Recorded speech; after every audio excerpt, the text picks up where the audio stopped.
মানে একটু দূরে কোথাও পড়াশোনার জন্য পাঠাতে চাচ্ছি।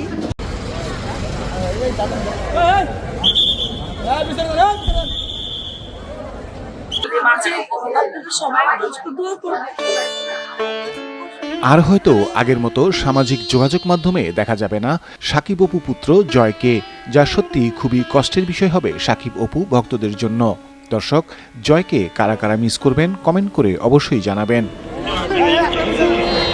সাকিব অপু পুত্র আবরাম খান জয়কে 2017 সালে প্রথম সকলের সামনে নিয়ে আসার পর থেকে তার প্রতি অনেক আগ্রহ দেখা যায় ভক্তদের মাঝে।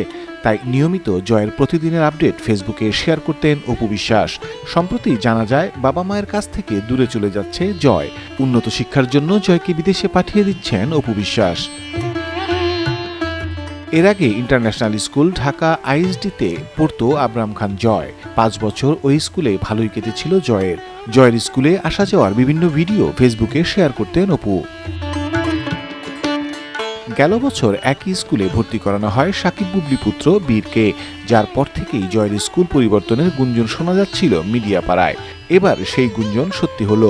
শুধু স্কুল পরিবর্তন নয়, উন্নত শিক্ষার জন্য বিদেশ পাঠিয়ে দেওয়ার কথা ভাবছেন অপু বিশ্বাস। দোয়া করবেন, ওকে মানে একটু দূরে কোথাও পড়াশোনার জন্য পাঠাতে চাচ্ছি। মা হিসেবে এটা আমার সবচেয়ে কষ্টের। তো তারপর আমার কাছে মনে হয় যে সন্তানের উজ্জ্বল ভবিষ্যৎ একটি বাবা মার অবশ্যই চাই। বাবা মার থেকে আসলে প্রথমে কেউ চাইতে পারে না। এখন দেখার বিষয় হলো অপুকে অনুসরণ করে বুবলিও কি জয়ের মতো বীরকেও বিদেশ পাঠিয়ে দেবেন। দর্শক, আপনাদের মতামত অবশ্যই কমেন্ট করে জানাবেন।